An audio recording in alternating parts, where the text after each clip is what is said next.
बिस्मिल्लाहिर्रहमानिर्रहीम। अस्सलाम वालेकुम 8th क्लास। उम्मीद करती हूँ कि आप अपने घरों में बिल्कुल खैरियत से होंगे और अपना और अपने घर वालों का और अपने इर्द गिर्द के लोगों का ख्याल रख रहे होंगे।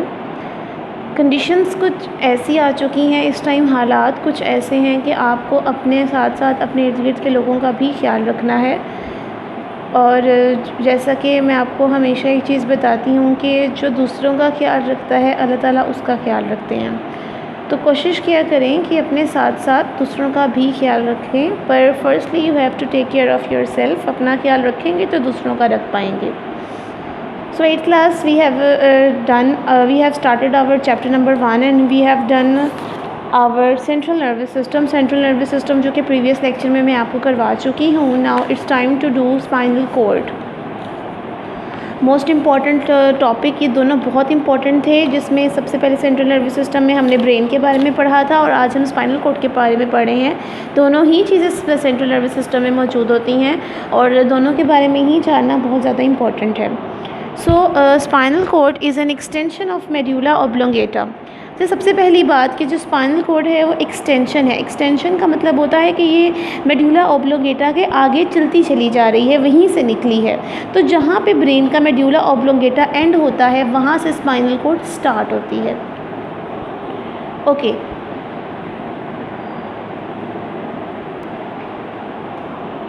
It runs backwards inside the backbone up to its lower end. It is also made up of interneurons। सबसे पहली बात तो ये कि उन्होंने कहा है कि ये आपकी बैकबोन से ले चलती जाती लोअर एंड तक चली जाती है। बैकबोन के अपर एंड से लेकर लोअर एंड तक जाती है और ये आपकी जो रीढ़ की हड्डी है, जो आपकी बैकबोन है, उसके अंदर होती है। और अंदर, अब इसके अंदर उन्होंने एक और चीज़ बता दी कि किससे मिलकर बनी होती है, इंटरन्यूरॉन से। हमने लास्ट लेक्चर में पढ़ा था, प्रीवियस लेक्चर में एक दिन हमने पढ़ा था कि 3 तरह की न्यूरॉन्स होती हैं। एक होती है सेंसरी न्यूरॉन्स, एक होती है मोटर न्यूरॉन्स और एक होती है इंटरन्यूरॉन्स। अब जो इंटरन्यूरॉन्स वो होती हैं जो सेंसरी और मोटर न्यूरॉन्स को आपस में लिंक करती हैं, उनको इंटरन्यूरॉन्स कहते हैं। इट मींस कि ऐसे न्यूरॉन्स जिसके अंदर आपकी सेंसेस भी काम कर रही हैं, आपके मैसेजेस जो आ जा रहे हैं पूरी बॉडी तक वो भी काम कर रहे हैं। इन दोनों को लिंक करवाना इंटरन्यूरॉन्स का काम होता है। सो इंटरन्यूरॉन्स मिलकर ही क्या बनाती हैं, हमारी spinal cord. Spinal cord creates a link between brain and the different body parts. Obvious सी बात है, देखें अगर ब्रेन से निकल के पूरी बॉडी के एंड तक जा रही है तो बेसिकली ये सारी बॉडी को लिंक कर रही है, ब्रेन का लिंक बना रही है आपकी पूरी बॉडी पार्ट्स के साथ। It also control some reflex actions. अब इसमें कुछ ऐसी चीज़ें हैं जो कि इनके रिफ्लेक्स एक्शन को कंट्रोल करती हैं। अब रिफ्लेक्स एक्शंस में 2 चीज़ें आ जाती हैं, immediate and involuntary actions and some other involuntary actions. अच्छा देखिए, रिफ्लेक्स एक्शन जो है उन्होंने बात की है, 2 तरह की चीज़ें आती हैं इसमें, इमीडिएट जिसको आप वॉलेंट्री एक्शन भी कहते हैं और इनवॉलेंट्री एक्शंस जो कि मतलब जानबूझ के आपको करने होते हैं। इमीडिएट का मतलब तो ये होता है ना कि जैसे कि अगर आप किसी गर्म पतीली को हाथ लगा दें तो आप झट से हाथ पीछे कर लेते हैं, वो इमीडिएट रिस्पॉन्स है, ठीक है। लेकिन एक कुछ रिस्पॉन्स ऐसा होता है जो कि इनवॉलेंट्री होता है कि आपको वो काम करना पड़ता है। कि जैसे अगर आपने ये पेन है यहाँ पड़ा है, इस पेन को आपने उठाना है तो इस पेन को उठाने के लिए आपको हाथ आगे लगा रख कर उसको उठाकर अपने पास लाना पड़ेगा। ये है इनवॉलेंट्री एक्शन, जिसमें आपका कोई अमल दखल नहीं होता, आपको करना होता है, ठीक है। जिसमें आपका अमल दखल होता है, आपने ही करना होता है। और इमीडिएट रिस्पॉन्स जिसमें आपका कोई अमल दखल नहीं होता, ब्रेन की तरफ से आपको इमीडिएट रिस्पॉन्स आता है और आप वो काम कर गुजरते हैं। So next is peripheral nervous system. I hope reflex action की आपको समझ आ जाएगी। आगे भी बहुत ज़्यादा डिटेल में भी रिफ्लेक्स एक्शन के बारे में हम पढ़ेंगे, ठीक। अब आ गया यहाँ पे peripheral nervous system. Peripheral nervous system consist of a network of nerves which are spread to the body to connect all parts of the body to the central nervous system, ठीक है। अब जो है ना, हमने बात कर ली ब्रेन की, हमने बात कर ली स्पाइनल कॉर्ड की, अब बात आती है पेरिफेरल नर्वस सिस्टम की। अब देखें, ब्रेन और स्पाइनल कॉर्ड को तमाम बॉडी पार्ट से जो चीज़ कनेक्ट करती है वो है पेरिफेरल नर्वस सिस्टम। अब पेरिफेरल नर्वस सिस्टम उनको कनेक्ट किस तरह से करेगा, उसके पास बहुत से नर्व्स होती हैं, नेटवर्क ऑफ नर्व्स होती हैं जो कि पूरी बॉडी में स्प्रेड आउट हुई होती हैं। जैसे कि आप देख सकते हैं, आपको नर्व्स नज़र आ रही होती हैं, पूरी बॉडी में स्प्रेड आउट हुई होती हैं। इन नर्व्स को सेंट्रल नर्वस सिस्टम से लेकर आना और फिर पूरी बॉडी पार्ट्स के पास मैसेज कन्वे करना, ये काम होता है पेरिफेरल नर्वस सिस्टम का। The nerves which arise from the brain are called cranial nerves. अब देखो जो नर्व्स तो ब्रेन से आ रही हैं, दैट जो ब्रेन से आ रही हैं उनको आप कहेंगे क्रैनियल नर्व्स, और जो spinal which arise from the spinal code, और जो कि स्पाइनल कोड से अराइज हो रही हैं उनको आप कहेंगे स्पाइनल नर्व्स। वर्ड से पता चल रहा है, इन चीज़ों को आप हाईलाइट कर लीजिए पेंसिल से यहाँ पे, या हाईलाइटर अगर आपके पास मौजूद है तो इन डेफिनेशंस को आप हाईलाइट कर सकते हैं कि the nerves which arise from the brain are called cranial nerves and the nerves which arise from the spinal cord are called spinal nerves. Okay, there are 12 pairs of cranial nerves. जो nerves brain से आती हैं उनके 12 pairs होते हैं, it means कि वो 24 होती हैं, और जो नर्व्स आपके स्पाइनल नर्व्स होती हैं जो ह्यूमन बॉडी के अंदर होती हैं वो 31 पेयर्स उनके होते हैं, इट मीन्स कि वो 62 होती हैं। देखिए अब ब्रेन बॉडी के मामले में ब्रेन थोड़ा सा छोटा है तो इसलिए वहाँ पे 12 पेयर्स ही कंसिडर किए जा रहे हैं, और इसीलिए जो आपकी बॉडी है वो थोड़ी बड़ी है तो इसीलिए वहाँ पे 31 पेयर्स जो कि पूरी बॉडी को कवर अप कर सके। Okay, next is our working model of the nervous system. अब नर्वस सिस्टम का काम होता कैसे है? Nervous system coordinates all body functions. ये चीज़ तो हम शुरू से पढ़ते आ रहे हैं कि जो नर्वस सिस्टम है वो बॉडी के तमाम फंक्शंस को कोऑर्डिनेट करता है, आपस में मिलाता है। कि अगर ब्रेन कह रहा है कि आपके हाथ में ये ग्लास पानी का उठाना है तो वो आपका हाथ पानी का ग्लास उठाने चला जाएगा। ये चीज़ है कोऑर्डिनेशन करना। It also detects the changes in the environment and produces response to the changes. अब देखो ये क्या करता है कि आपके एनवायरनमेंट में अगर कोई चेंज है तो ये उस पर भी रिस्पॉन्स प्रोड्यूस करता है। कि जैसे अगर आपके एनवायरनमेंट में बहुत ज़्यादा गर्मी है, बहुत ज़्यादा गर्मी है, टेम्परेचर बहुत हाई है, तो आपकी बॉडी से इसको पता चल जाएगा, तो ये आपकी बॉडी में चेंजेस होने लग जाएंगे। और वो चेंजेस किस तरीके से होंगे? पसीने के तौर में स्वेटिंग होनी शुरू हो जाएगी, आपकी बॉडी में पसीना आना शुरू हो जाएगा। The working of the nervous system has been depicted in a figure 1.6। अब 1.6 पर उन्होंने एक चीज़ बताई है, वो मैं आपको एक दफ़ा दोबारा बताती चलूँ। देखिए, सेंसरी न्यूरॉन्स सेंसेस आई कि आपने क्या करना है, पानी का ग्लास पड़ा है और प्यास लग रही है तो ये हमने उठाना है। अब ये सेंसरी न्यूरॉन्स के थ्रू मैसेज गया ब्रेन के पास, ब्रेन ने वहाँ पे प्रोसेसिंग की, और ब्रेन ने मोटर न्यूरॉन्स जो कि हमारी जितनी भी वो क्या उसे कहते हैं आपकी जो मसल्स की जो थी और वेन्स जो थी और न्यूरॉन्स के पास मैसेज गया कि ये जो ग्लास है ना ये हाथ से उठाना है। तो ग्लास तो हाथ जो इसके मसल्स के थ्रू, वेन्स के थ्रू, नर्व्स के थ्रू हाथ आगे गया, उन्होंने ग्लास पकड़ा और पानी पी लिया। This is all the cycle. पहले सेंसरी न्यूरॉन्स जब हमें सेंस महसूस हो रही होती है, हमें शिद्दत महसूस हो रही होती है कि हमने पानी पीना है, हम देख भी रहे हैं, हमें प्यास भी लग रही है, तो हम क्या कर रहे हैं कि हमने मैसेज जो भेजा ब्रेन के पास जब मैसेज गया तो ब्रेन ने आगे से मैसेज कन्वे किया हमारे मोटर न्यूरॉन्स के पास। तो मोटर न्यूरॉन्स ने वो मैसेज से क्या किया, जो हाथ था उसको आगे लगाकर ग्लास पकड़वा दिया। This is all a cycle. ये साइकिल इसी तरह चलता चला जाता है।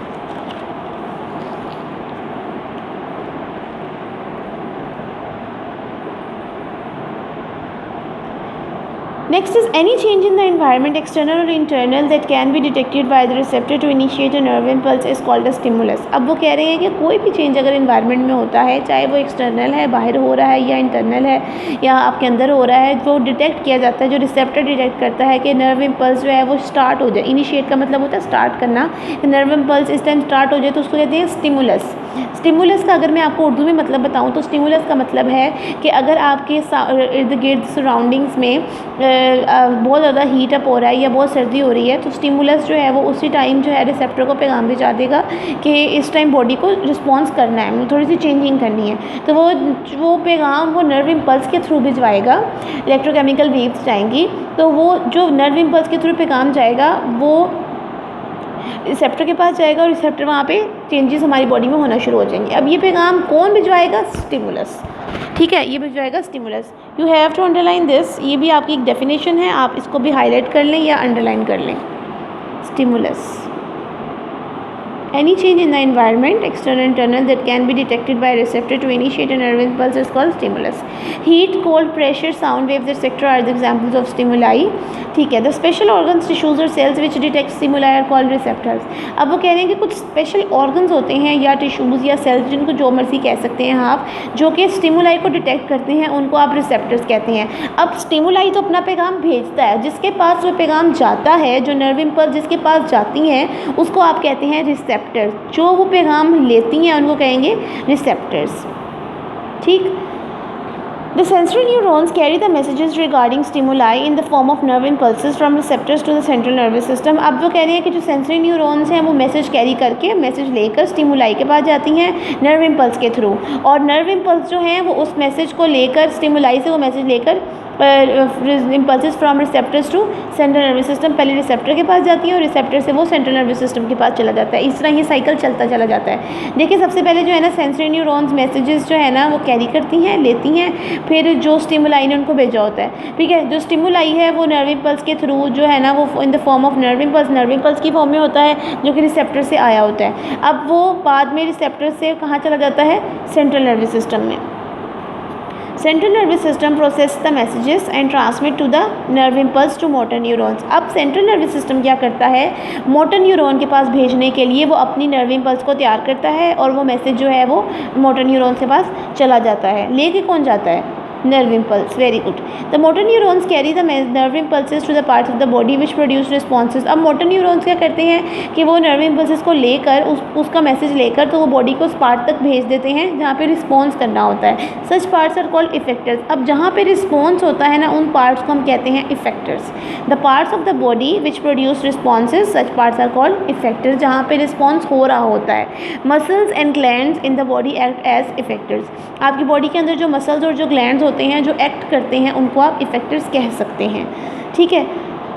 लिखा हुआ है a flow diagram for show in the pathway of a nerve impulse when you PAT the shoulder of your friend. जब आप अपने फ्रेंड का शोल्डर को थपथपा रहे हैं तो उसका आपने एक फ्लो डायग्राम बनानी है कि आपने थपथपाया तो उसके बाद उसका क्या रिस्पॉन्स हुआ, ठीक। This is all about our working model of the nervous system. Okay, आपने इसमें 3 डेफिनेशंस पढ़ी हैं, एक आपने स्टिमुलस की डेफिनेशन पढ़ी है, एक आपने रिसेप्टर्स की पढ़ी है, and one is effectors. I hope ये तीनों की डेफिनेशंस आपको समझ आ चुकी होंगी। Next is action controlled by the nervous system. अब वो कह रहे हैं कि नर्वस सिस्टम से कुछ ऐसे एक्शंस होते हैं जो कि नर्वस सिस्टम कंट्रोल करता है। उन एक्शंस को 2 तरह के होते हैं, एक होता है वॉलंटरी एक्शन और एक होता है इनवॉलंटरी एक्शन, ठीक है जी। अब पढ़ते हैं voluntary action, the body actions which are performed inside conscious control which are done after thinking over them are called voluntary actions. अच्छा जी, अब वॉलंटरी एक्शंस क्या है, जिन पे आपको सोचना पड़ता है, सोच कर आप जो काम करते हैं वो वॉलंटरी एक्शंस है, ठीक है। जो आपके अमल दखल में होता है कि आपने ये काम करना है, किस तरह करना है, सोच कर करना है।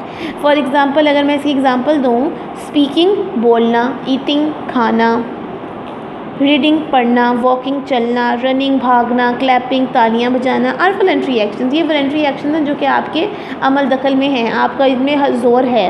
इनवॉलंटरी एक्शंस अब कौन से होते हैं, the body actions which are perform without involvement of thinking process are called involuntary actions. ऐसे एक्शंस जो कि आपके अमल दखल में नहीं होते, जिनको आप जानबूझ के नहीं करते, आपकी बॉडी के रिस्पॉन्सेस खुद होते चले जाते हैं, उनको आप इनवॉलंटरी एक्शंस कहेंगे। अब इसमें एक मोस्ट कॉमन सी चीज़ आ जाती है आपका सांस लेना।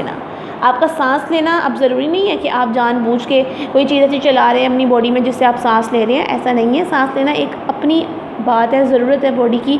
उसी तरह आपकी आंखें झपकना भी अपनी ही बात है, इसमें भी आप जानबूझ के नहीं करते। और उसी तरह आपकी बॉडी के अंदर जो डाइजेस्टिव सिस्टम में काम हो रहा है या फिर जो नर्वस सिस्टम में काम हो रहा है वो सारा इनवॉलंटरी एक्शन है, ठीक। फॉर एग्जांपल अगर एग्जांपल इनकी दी जाए तो उन्होंने कहा है कि लिखा हुआ involuntary actions are not performed under conscious control, कि आप उसको अपने कंट्रोल में नहीं कर सकते, वो खुद ब खुद होता चला जाता है। अब इसकी एग्जांपल है हार्ट बीट, दिल का धड़कना, ब्रीथिंग सांस लेना, ब्लिंकिंग ऑफ आइज आंख झपकना, मूवमेंट ऑफ स्मॉल इंटेस्टाइन का काम करना are the examples of the involuntary actions. अब दोनों की आपको समझ आ चुकी होगी। वॉलंटरी एक्शंस मैंने आपको बता दिया वो होते हैं जिन पे आपका कंट्रोल होता है, जैसे बुक पढ़ना, वॉकिंग चलना, रनिंग भागना, ये सब पे आपका कंट्रोल है।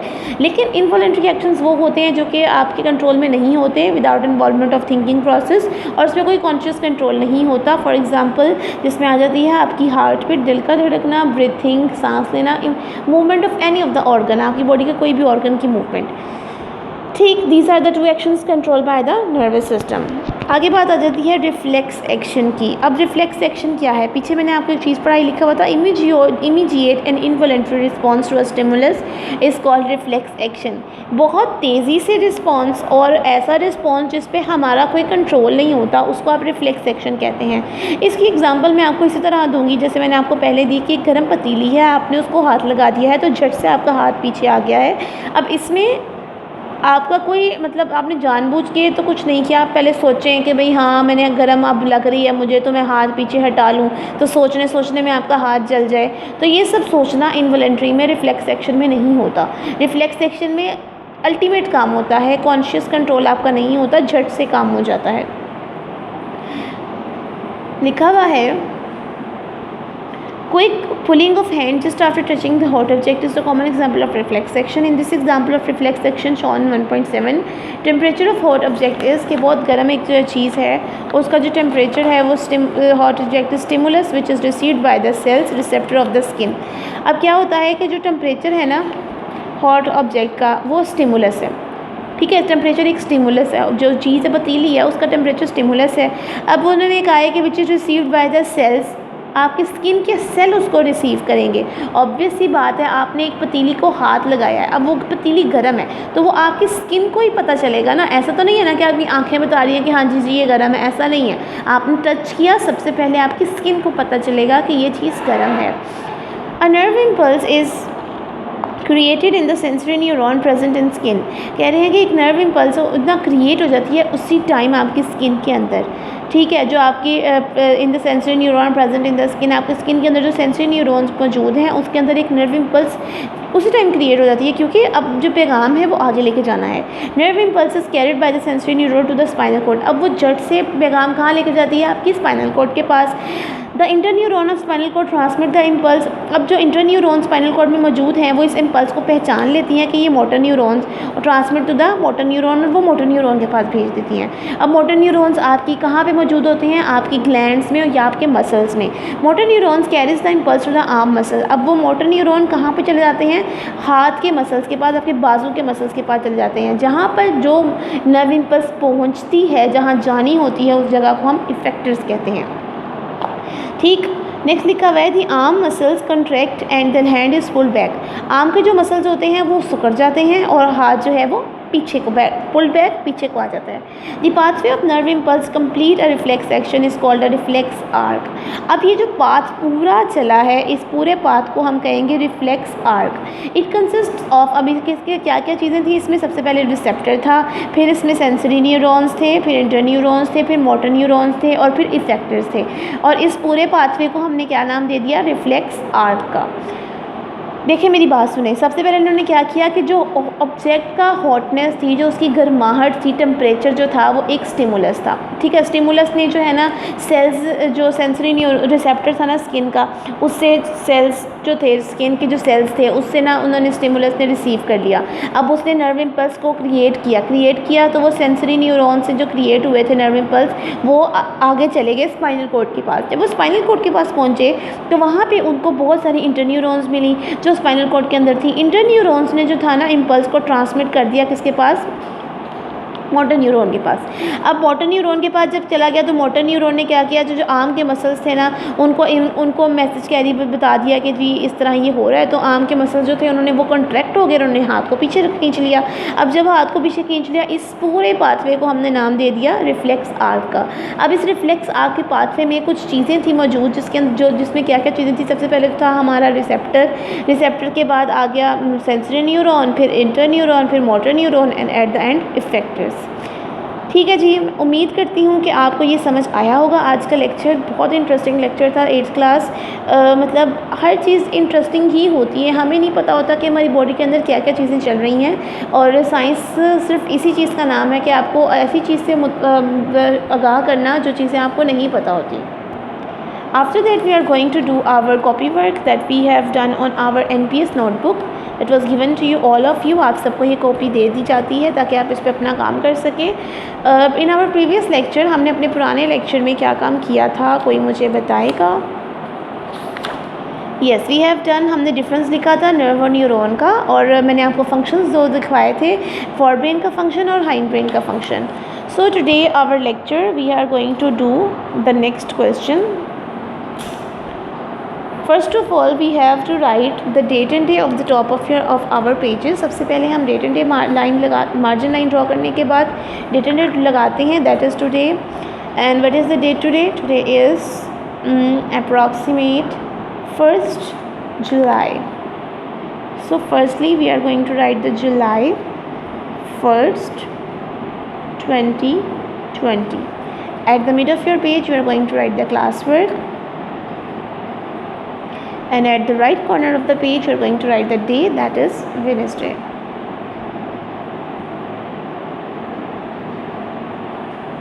Like this. After that we are going to write here the topic.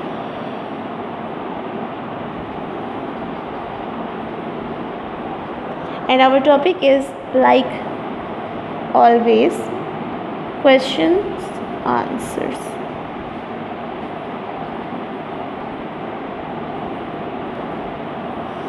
Okay, so this is it. हमने लिख लिया है. And now you have to open your notes that was given to you by National Public School. Here it is, notes of 8th class, grade 8. Here we are. Today we are going to do the two of the definitions that we have read out today. Define voluntary actions. Question number 5.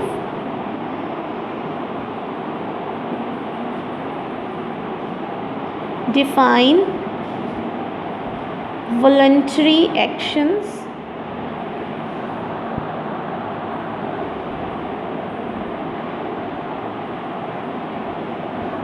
Give at least 3 examples of voluntary actions.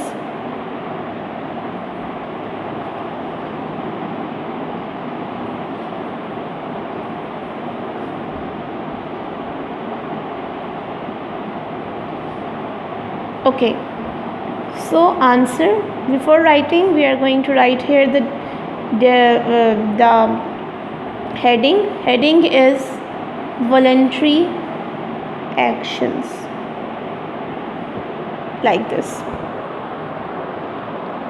So now we are going to write the definition here. आपने यहाँ पे definition voluntary action की लिख लेनी है. and after that आपने यहाँ पे इसी तरीके से heading दे देनी है definition के बाद for example की, and you have to write here the example.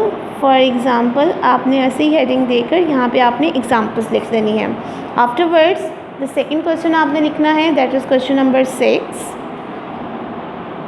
और question number 6 is about involuntary action, same as above, जैसे ऊपर दिया गया है वैसे ही. Define involuntary actions and give at least 3 examples.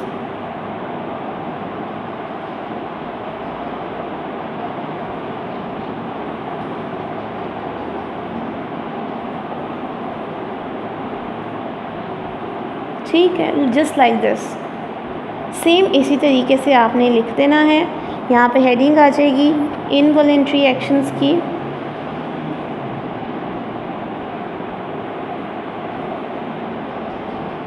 Like this. And after that definition के बाद for example, and here is your example. So this is it, this is all जो मैंने आपको करवा दिया है. इसके अलावा एक और क्वेश्चन है हमारा यहाँ पर, अगर मैं आपको दिखाती चलूँ, that is the differentiate between the following term. अब वो कौन सी टर्म है? First receptor and effector. Receptor और इफेक्टर के दरमियान में डिफरेंस जो है ये भी आपने करना है. Question that was given to you, मैं आपको भी दे रही हूँ. क्वेश्चन नंबर 6 के साथ ही क्वेश्चन नंबर 7 आ जाएगा आपका.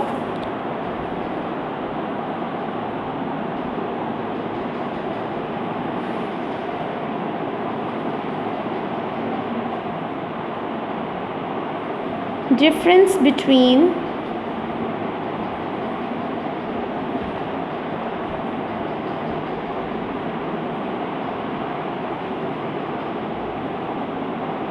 receptors and effectors. So these are the two things that we have did. And मैं आपको हमेशा एक चीज़ बताती हूँ 8th क्लास के आपने जब भी कोई भी डिफरेंस लिखना होता है तो आपने उसके दरमियान में लाइन ड्रॉ करके लिखते हैं। वो हमेशा एक चीज़ मैं आपको ये बताती हूँ और मैं उम्मीद करती हूँ कि ये चीज़ आप अपनी ज़िंदगी में ऑल टुगेदर भी याद रखेंगे। This is it, okay. For very amazing and good work you have to draw the line over here and और जब आप ये चीज़ जो अब आप ये कंप्लीट कर लेंगे वो जहाँ तक भी जाएगी आप कोशिश करें कि उसके नीचे भी आप ऐसे लाइन ड्रॉ कर लें। It looks amazing. और हमेशा एक चीज़ याद रखें कि टॉपिक क्वेश्चन आंसर इसके नीचे तो लाइन ड्रॉ करनी ही है और आप जब भी कभी कोई भी हेडिंग देते हैं तो उसके नीचे भी डबल लाइन पेंसिल से ड्रॉ कर लिया करें। This is all the pattern that was given to you by National Public school.